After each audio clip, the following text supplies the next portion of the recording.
जिंदाबाद जिंदाबाद कुमार बर्मन जिंदाबाद कुमार बर्मन जिंदाबाद कैप्टन साहब जिंदाबाद कैप्टन साहब जिंदाबाद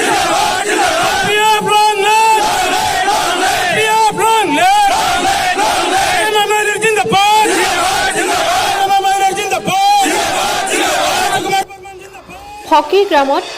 ৭ নং ফকিৰ গ্ৰাম অজনজাতি সমষ্টিৰ PPF সমৰ্থিত প্ৰাৰ্থী ৰাজু কুমাৰ বৰ্মনৰ নিৰ্বাচনী পৰিচালনা সমিতি গঠন। ৰাজ্যিক নিৰ্বাচন আয়োগে BTCৰ নিৰ্বাচনৰ দিন তাৰিখ ঘোষণা কৰাৰ লগতে নিৰ্বাচনী অধিসূচনা জাৰি কৰাৰ পাছতে তৎপৰ হৈ পৰিছে শাসনাধিষ্ঠ BPF দলৰ নেতা কৰ্মীসকল। অলৰেডি আমাৰ বহুত বক্তাই বহুত কথা কৈছে, তো মই দীঘলীয়াকৈ কোৱাৰ প্ৰয়োজন নাই। মই আজি কমিটিৰ বিষয়ে এটা কথা কম যে আপোনালোকে যিখিনি মানুহ কমিটিত আছে সেইখিনি মানুহ কোনেও যাতে ইয়াৰ পৰা গুচি নাযায়, প্ৰত্যেককে আপোনালোকৰ নিজৰ নিজৰ মোবাইল নম্বৰটো দি যাব আৰু এই মোবাইল নম্বৰৰ জৰিয়তে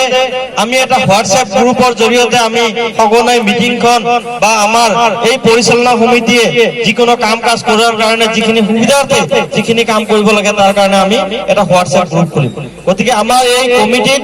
যিখিনি মানুহ আছে সেই মানুহখিনি আপোনালোকে নাযাব, আপোনালোকে যোৱাৰ আগত কমচে কম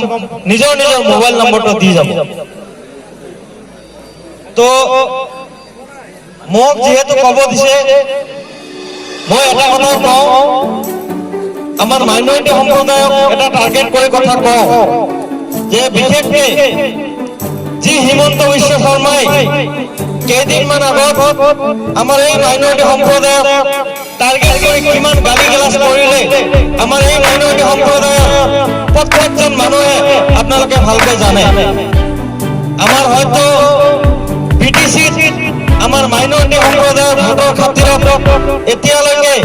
মাইনৰিটি সম্প্ৰদায়ৰ বহুত কথা কৈছে যদিও BTCত তেনেকে টাৰ্গেট কৰি গালি গালাজ কৰা নাই। আজি এই ৰাফিকুলৰ হত্যাকাণ্ড কিন্তু দল চলাইছে আমাৰ হিমন্ত বিশ্ব শৰ্মা ডাঙৰীয়া। আপোনালোকে ৰাইজ জানে হিমন্ত বিশ্ব শৰ্মাৰ ঘনিষ্ঠ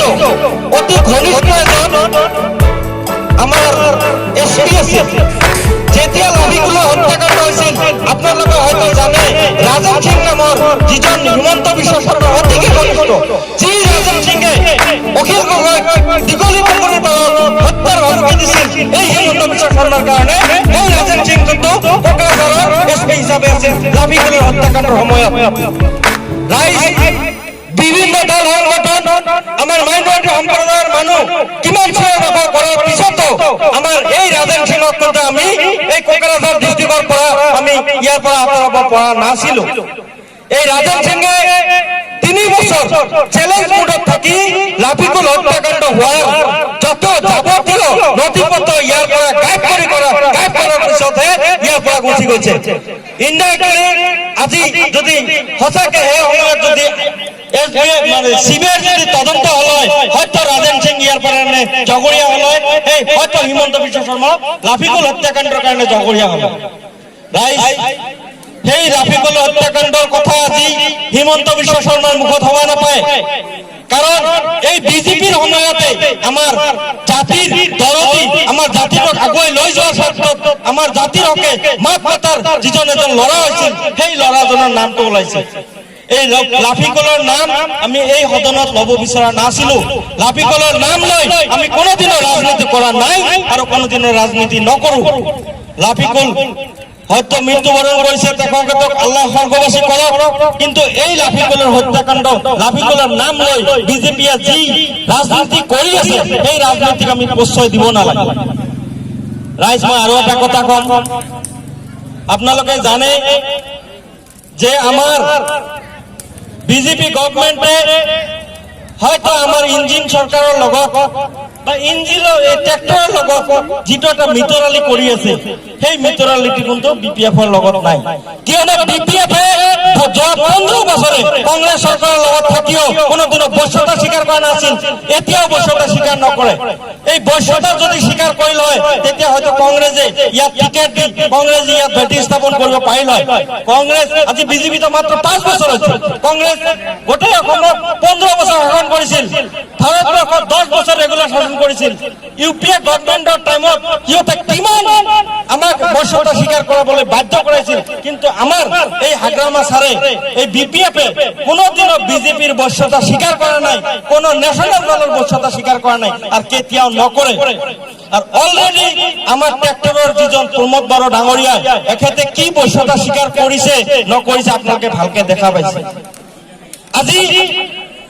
আফসুর এটা প্রধান আফসুর স্লোগান আছিল জয় বড় হারানি জয় হয়তো আমার কথা ভুল হব পারে আফসুর বড়র জয়ের মানে আফসুর এটা প্রধান এটা কি আছিল সেই আফসুরে আজি সেই স্লোগান পাহৰি গৈ সিহঁতে কি কৈছে ভাৰত মাতা কি জয় আজি স্যার বিজেপির এই বিটিসিখন কিয় টার্গেট আছে হিমন্ত বিশ্ব শর্মার কিয় টার্গেট আছে হিমন্ত বিশ্ব শর্মার টার্গেট হওয়ার এটাই কারণ জি উত্তর কাছারত 1000 কল আরএস খানৰ নেতৃত্বত 1000 কোটি টকাৰ যেটো কেলেংকাৰী হৈছিল 1000 কোটি টকা ইহঁতে 3-4 জন মানুহে ভগাই খাইছিল এই উদ্দেশ্যত বিটিসিৰ ওপৰত নজৰ পৰিছিল কাৰণ ইহঁতে জানে হিমন্ত বিশ্ব শৰ্মাই জানে যে 6 শিডিউল এৰিয়াত উন্নয়নেৰ খাতিৰত যথেষ্ট পয়সা আহে সেই পয়সাখিনি ইয়াত যদি ন্যাশনালৰ ইয়াত যদি ৰাজনৈতিক ন্যাশনাল পাৰ্টিৰ এটা ৰাজনৈতিক ইহঁতে মুৰব্বী বহাব পাৰে তেনেহলে সেই পয়সাখিনি ইহঁতে খাব পাৰিব সেই পয়সাখিনি ইহঁতে হস্তনষ্ট কৰিব পাৰিব সেই পয়সাখিনি ইহঁতে ল'ব পাৰিব ইহঁতে সেই পয়সাখিনি মানে ইহঁতৰ কি কৰিব পাৰে তাৰ কাৰণে ইহঁতে বিটিসিত মাথা মাৰি আছে বিটিসিত মাথা মারার একো উদ্দেশ্য নহয় ইহঁতে হিমন্ত বিশ্ব শর্মা ভালকে জানে আমি যদি ইহঁতৰ লগত নাথাকো তথাপি আমি হয়তো এলায়েন্সত আছো এলায়েন্সত থকাৰ পিছতো ইহঁতে টাৰ্গেট হওয়াৰ এটাই উদ্দেশ্য বিজেপি আমাৰ হাগ্ৰামা ছাৰক যদি কয় উঠ উঠ ন যদি এনেকে উঠা বহা আমাৰ হাগ্ৰামা ছাৰে নকৰে যেটো আজি প্ৰমোদ বৰাই কৰি আছে প্ৰমোদ বৰাক যদি কয় যে আপুনি এতিয়াই দিল্লীত আহিব লাগে প্ৰমোদ বৰাই বিজেপিৰ আদেশত এতিয়াই দিল্লী যোৱাৰ কাৰণে প্ৰস্তুত যি কৰি আছে বিজেপিয়ে প্ৰমোদ বৰা বিজেপিৰ হৈ কৰি আছে আৰ সিহঁতে লাহে লাহে ইয়াত আৰএসএসৰ এটা ঘাটি বনাব আজি উত্তৰ কাছাৰত চাওক আজি হাফলঙত চাওক আমাৰ মাইনৰিটি সম্প্ৰদায়ক থাকিব নিদিম বুলি সেই চিফ যিজন উত্তৰ কাছাৰ হাফলঙৰ যিজন চিফ আছে অলৰেডি কিন্তু কৈছে আজি আমাৰ বিটিসিত তেনেকুৱা এটা অস্থিৰ পৰিৱেশ এটা গৰিবৰ কাৰণে সিহঁতে চেষ্টা কৰি আছে আজি হয়তো ইউপিপিএল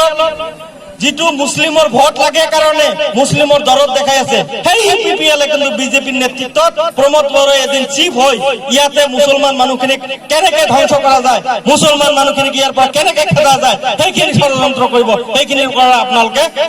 সজাগ থাকক এই পইচাটো আপোনালোকে নিদিব গতিকে মই বেছি দিব পুনৰবাৰ ক্ষমতা দখলৰ বাবে তৃণমূল পৰ্যায়ৰ কৰ্মীসকলক সক্ৰিয় তথা কাৰ্যক্ষম কৰাৰ বাবে তৎপৰ হৈছে এই উপলক্ষে বিপিএফৰ ফকীৰগ্ৰাম পুৰণি বজাৰত আজি এটি দলীয় সভা অনুষ্ঠিত হয় বিপিএফৰ ফকীৰগ্ৰাম ব্লকৰ সভাপতি দিলদাল আলীৰ সভাপতিত্বত কৰা সভাৰ জৰিয়তে সৰ্বসন্মতিক্ৰমে কোকৰাঝাৰ জিলা বিপিএফৰ উপসভাপতি ডক্টৰ ৰেজাউল কৰিমক অধ্যক্ষ আৰু প্ৰাক্তন ভিচিডিচি সভাপতি বেনু ডেক সাধাৰণ সম্পাদক হিচাপে লৈ ৩৬জনীয়া ফকীৰগ্ৰাম নিৰ্বাচনী পৰিচালনা সমিতি গঠন কৰা হয় কোকৰাঝাৰ জিলাৰ বিপিএফৰ উপসভাপতি ডক্টৰ ৰেজাউল কৰিমে উদ্দেশ্য ব্যাখ্যা কৰা সভাত উপস্থিত ধৰ্মীয় সংখ্যালঘু কোষৰ সম্পাদক সুলতান আলম বিপিএফৰ ফকীৰগ্ৰাম ব্লকৰ সভাপতি দিলদাৰ আলী আৰু কোকৰাঝাৰ জিলাৰ বিপিএফৰ উপসভাপতি ডক্টৰ ৰেজাউল কৰিমে কয় যে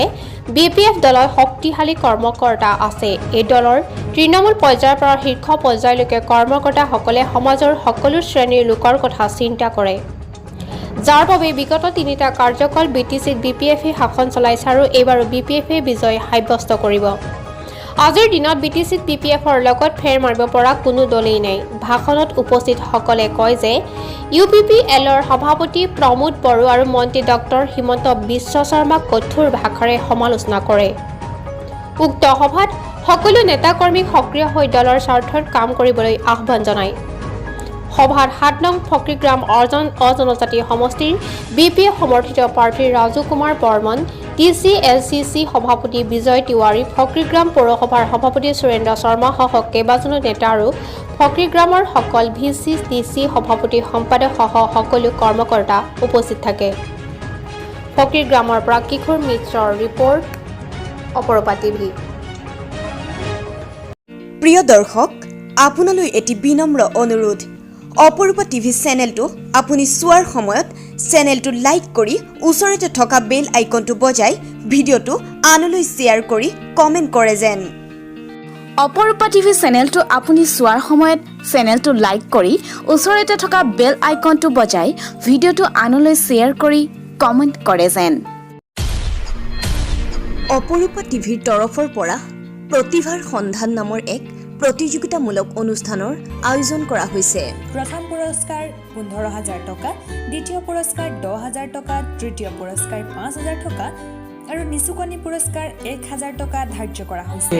এই অনুষ্ঠানত অসমৰ প্ৰতিটো অঞ্চলৰ সৰুৰ পৰা ডাঙৰলৈকে সকলো ল'ৰা-ছোৱালী আৰু যুৱক-যুৱতীয়ে অংশগ্ৰহণ কৰিব পাৰিব। এই প্ৰতিযোগিতাত সকলো ধৰণৰ গীত, নৃত্য, অভিনয়, কৌতুক আদি উপলব্ধ হ'ব। প্ৰতিযোগীসকলে অনলাইন মিউজিকত গীত গালে গ্ৰহণ কৰা নহ'ব। প্ৰতিযোগীসকলে নিজাকৈ ভিডিঅ' বনাই অপূৰ্বা টিভিৰ হোৱাটছএপ নম্বৰ 8638222515ত প্ৰেৰণ কৰিব লাগিব। প্ৰচাৰৰ উপযোগী ভিডিঅ' অপূৰ্বা টিভিত প্ৰচাৰ কৰে। প্ৰতিযোগিতাখনৰ ফলাফল অপৰূপা টিভিৰ বিচাৰক মণ্ডলীয়ে ঘোষণা কৰিব। বিচাৰক মণ্ডলীৰ সিদ্ধান্তই চূড়ান্ত সিদ্ধান্ত বুলি বিবেচনা কৰা হ'ব। প্ৰতিযোগিতাৰ ফলাফল 1 জানুৱাৰী 2021ত ঘোষণা কৰা হ'ব। এই প্ৰতিযোগিতাত যদি আপুনি বা অইন কোনোবাই অংশগ্ৰহণ কৰিব বিচাৰে তেন্তে আজিয়ে প্ৰস্তুতি আৰম্ভ কৰিব পাৰে আৰু অপৰূপা টিভিৰ হোৱাটছআপ নম্বৰ 8638222515ত ভিডিঅ' প্ৰেৰণ কৰি লাভ কৰক অপৰূপা টিভিৰ পুৰস্কাৰ। 8638222515ত ভিডিঅ' প্ৰেৰণ কৰি লাভ কৰক অপৰূপা টিভিৰ পুৰস্কাৰ। অপৰূপা টিভিৰ হোৱাটছএপ নম্বৰ 8638222515ত ভিডিঅ' প্ৰেৰণ কৰি লাভ কৰক অপৰূপা টিভিৰ পুৰস্কাৰ। অপৰূপা টিভিৰ হোৱাটছআপ নম্বৰ 8638222515ত ভিডিঅ' প্ৰেৰণ কৰি লাভ কৰক অপৰূপা টিভিৰ পুৰস্কাৰ। 8638222515ত ভিডিঅ' প্ৰেৰণ কৰি লাভ কৰক অপৰূপা টিভিৰ পুৰস্কাৰ।